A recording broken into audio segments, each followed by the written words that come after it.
अस्सलाम वालेकुम। उम्मीद है आप सब खैरियत से होंगे। आज बीए फोर्थ सेमेस्टर के निसाब में शामिल एक अहम टॉपिक तनकीद का फ़न, उर्दू तनकीद निगारी और तज़किरों की तनकीदी अहमियत के हवाले से गुफ्तगू करते हैं।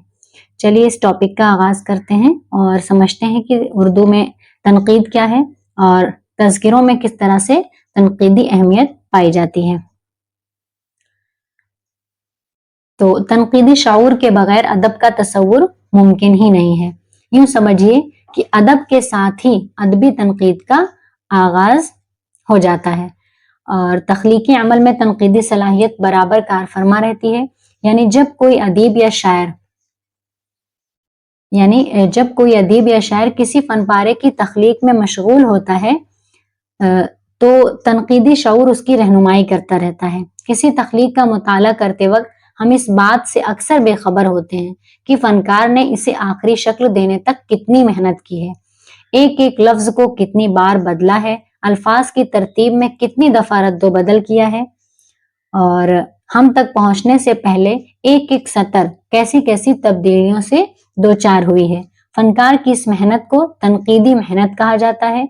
जिस पारे पर ये मेहनत जितनी ज्यादा होगी, जिस भी फन पारे पर ये मेहनत जितनी ज्यादा होगी वो उतना ही ज्यादा दिलनशी और पुरअसर और कामयाब होगा। मुकदमे शेर व शायरी में हाली ने लिखा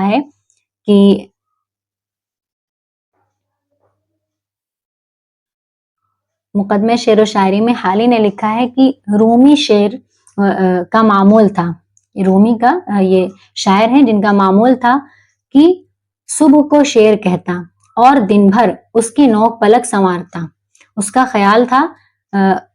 ख्याल ये था कि जिस तरह रीछनी अपने बच्चों को चाट चाट कर खूबसूरत बनाती है, उसी तरह शायर बार बार रद्दोबदल करके अपने शेरों को संवारता है और बेहतर बनाता है। तो इस तरह से ये मुकदमे शेर व शायरी में तनकीद के बारे में ख्वाजा अल्ताफ हुसैन हाली ने बयान किया है और आपके निसाब में जो शामिल है तो उसमें मुकदमे शेर व शायरी के खुसूसी हवाले से तनकीद के बारे में आपको पढ़ना है।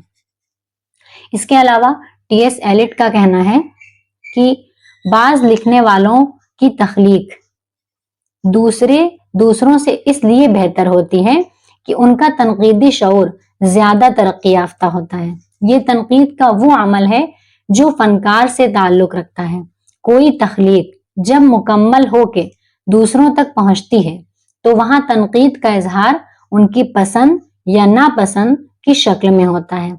मुशायरों की दाद या नुक्ताचीनी भी तनकीद ही है जो ज़ब्त तहरीर में नहीं आती और वक्त गुजरने पर जहनों से महू हो जाती है। इस तरह से टी.एस. एलिट ने तनकीद के हवाले से कहा है।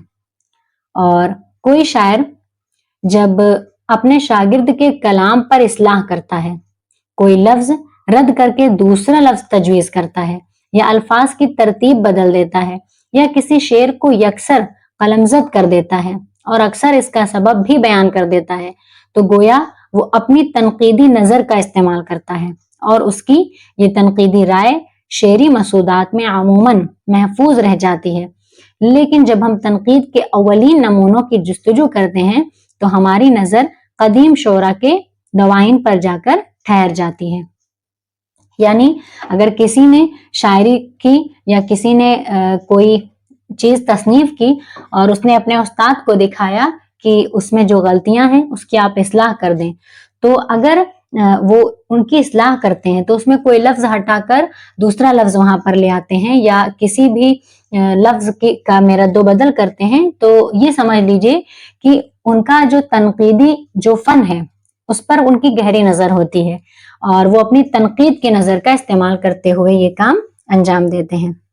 तो उर्दू ही नहीं बल्कि तमाम आलमी अदब में अदबी तनकीद के कदीम तरीन नमूने शेरी मजमुओं और दीवानों में मिलते हैं। यानी हमें यह भी समझना चाहिए कि तनकीद के नमूने हमें कहाँ से मिलते हैं, तो शेरी मजमुए और दीवानों में मिलते हैं। अक्सर शायरों ने अपनी नज्मों और शेरों में ये बताया है कि उनके नजदीक शेर किसे कहते हैं और अच्छी शायरी की खूबियां क्या होनी चाहिए। जैसे कि मुकदमे शेर व शायरी में हाली ने भी पूरी हर तरह से वाज़ेह तौर पर बताया है कि एक शायर में कौन कौन सी खूबियां होनी चाहिए और शेर लिखने के लिए किस तरह की सलाहियतें उसके अंदर होनी चाहिए और हर शेर में किस तरह के रदीफ व काफिये का इस्तेमाल होना चाहिए, हर तरह से उन्होंने उसमें बयान किया है। मसलन शेक्सपियर के नजदीक अपने गर्द फैली हुई दुनिया को गहरी नजर से देखने और कुव्वते तखय्युल से उसमें रंग आमेजी करने और फिर लफ्जों में उसकी खूबहू तस्वीर उतार देने का नाम शायरी है। यानी ये शेक्सपियर हैं जो बता रहे हैं कि जो लफ्जों में कि उसकी खूबहू तस्वीर उतार दे वही शायरी है। और हसन बिन साबित, यकीनन आप इन्हें जानते होंगे, ये सहाबी रसूल हैं और सबसे पहले नात ख्वानी करने का शर्फ इन्हें हासिल हुआ।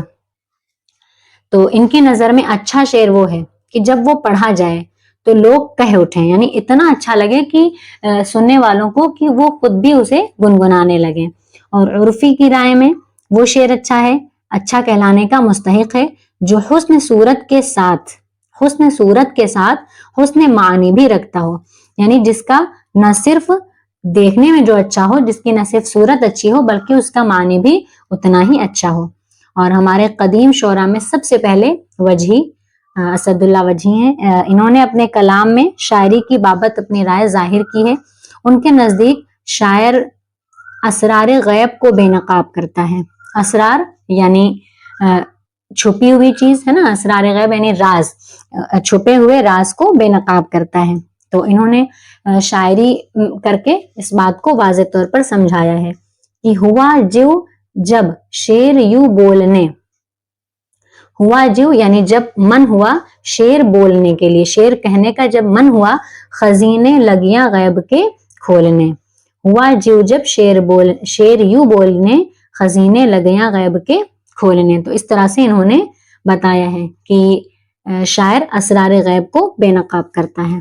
फिर इसके बाद है कि वो शेर में लफ्ज और मानी दोनों को बराबर अहमियत देता है। इसके अलावा रब्त कलाम और सलासत को वो कलाम के लिए जरूरी करार देता है। यानी इस तरह से अलग अलग लोगों ने अलग अलग नजरियात पेश किए हैं और तनकीद के पहलुओं को उजागर किया है।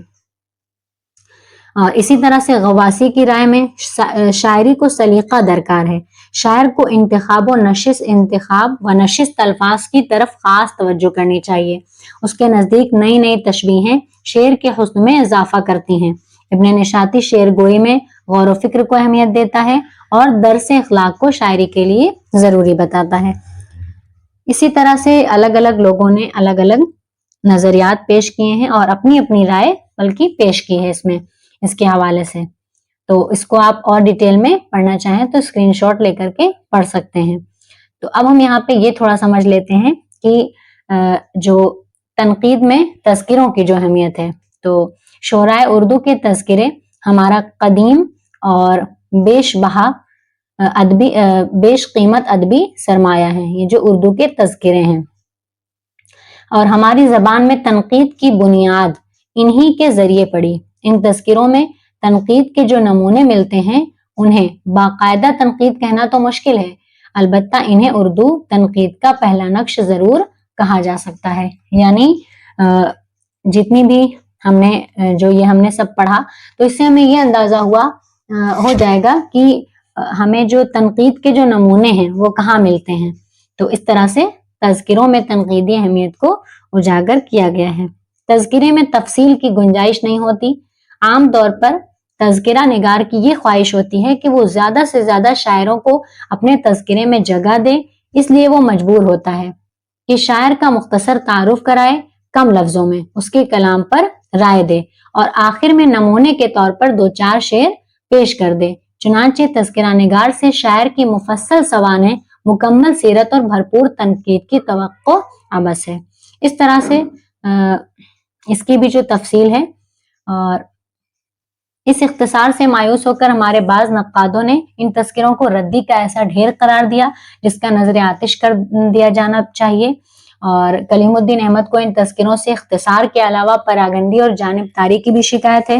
اور پول نے لکھا ہے کہ ان تذکروں میں شاعر کی زندگی کا بیان بہت مختصر ہوتا ہے اور کہیں تفصیل ملکی بھی ہے. تو بے مصرف اور غیر تسلی بخش، یعنی بعض لوگوں نے جس طرح سے اس کا سپورٹ کیا ہے اسی طرح سے بعض لوگوں نے اس سے اختلاف بھی کیا ہے.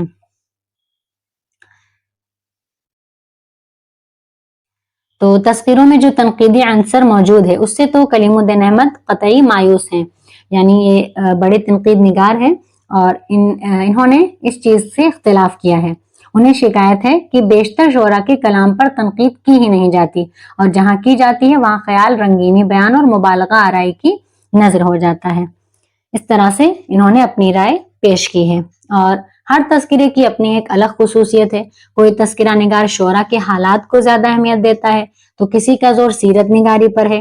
کوئی انتخاب کلام کو اولین فرض خیال کرتا ہے تو کسی کی تنقیدی رائے زیادہ وقعت رکھتی ہے. جن تذکروں میں تنقیدی کلام کو زیادہ اہمیت دی گئی ہے ان میں خاص طور پر قابل ذکر ہیں. ان کے نام یہاں پہ آپ کو یاد رکھنے ہیں کیونکہ جب آپ تذکرے میں تنقید کی اہمیت کو اجاگر کر رہے ہوں گے تو حوالہ دینا ضروری ہے.